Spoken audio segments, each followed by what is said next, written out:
Brain সবচেয়ে বেশি পছন্দ এক নাম্বার হচ্ছে নীল কালার।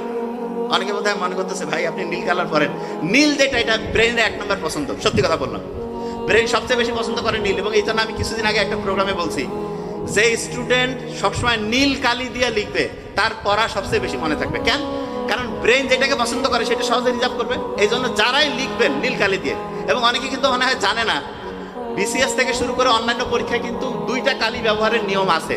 একটা হচ্ছে ব্ল্যাক আর একটা হচ্ছে ব্লু, মানে নীল।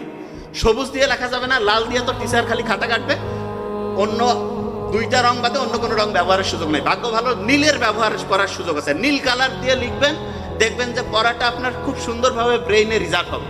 ব্রেইনটা আল্লাহ বানিয়েছে এমনভাবে যে এই ব্রেইনটার জন্য সবচেয়ে গুরুত্বপূর্ণ এক নাম্বার খাবার যদি আমি বলি, এক নাম্বার, তাহলে সেটা হচ্ছে ঘুম।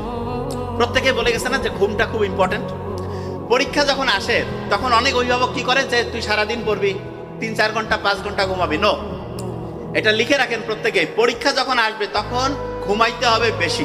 আমি বলছি লিখে রাখেন, পরীক্ষা আসবে ঘুমাইতে হবে বেশি। এটা এক নাম্বার। কি কারণে? আমরা যখন কোনো একটা জিনিস পড়ি তখন পড়াটা প্রথমে শর্ট টার্মে থাকে, একটা ছোট্ট বক্সের মধ্যে থাকে। ওই পড়াটা শর্ট টার্ম থেকে লং টার্মে যাওয়ার জন্য সবচেয়ে গুরুত্বপূর্ণ হচ্ছে ঘুম। তার মানে পরীক্ষা যত আগায় আসবে তত বেশি পরিমাণ ঘুমাইতে হবে। তাহলে বলেন পরীক্ষার সামনে ঘুমাবো কি বেশি না কম? বেশি, এক নাম্বার। 2 নাম্বার জিনিস, অনেকে আছে না পড়তে গেলে কয় যে ভাই পড়া মাথায় ঢুকতেছে না, সহজ বুদ্ধি শিখাই দেই। আপনি একটা কঠিন জিনিস পড়ার